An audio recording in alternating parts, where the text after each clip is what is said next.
what guardrails would you like to see Congress get involved with regarding NIL? I just want to see Congress give us some protection based on what we decide we need. I don't like the idea of Congress writing bills for us. I really don't.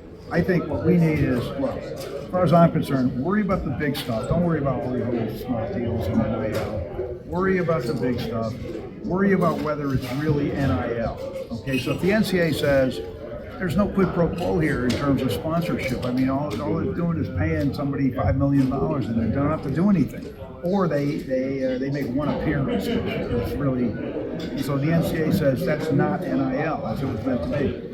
If you have that, and I don't think that's controversial, but you want Congress to protect you by saying, okay, if you do that, you should have some antitrust protection. So you don't get sued every 2 minutes by, oh, you went after that school, we're suing you because of this or that. To me, it's relatively simple. It's simple, easy to follow rules. The collectives have to abide by the rules. They can't just pay players without really having true NIL. Now, the other way you could go is fair market value. There are companies that determine fair market value. That's a little trickier though, because somebody's fair market value is not somebody else's, right?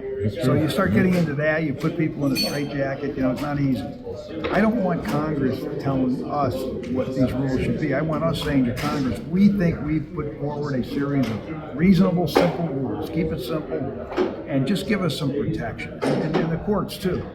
Just like I said, the bigger issue right now, you can't have states saying we don't want to abide by NCAA rules. And by the way, the Commerce Clause has protected national organizations from having states interfere with them. And there's some cases that are really relevant in the past that protected organizations like the NCAA from having their rules chopped up by different states. Otherwise, think about it. The U.S. Olympic Committee, the NFL, you can't do this in my state, or you can have this in my state.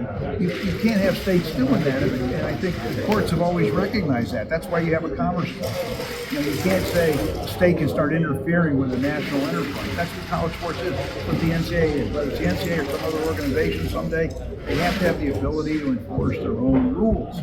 And so if you get that and then you get the ability to protect yourself, NIL I think will take care of itself. Also, I think NIL will level off. I think, some donors may get tired of just donating and then getting a quid pro quo from a student athlete to advertise a business or whatever. It's going to settle down at some point. But what we've got now is, the Wild West. And some of these deals are clearly just pay to play. Okay, fine. It's not going to be easy to determine which ones are and which ones aren't. But the NCAA should focus on only the big stuff. Forget about all the other stuff.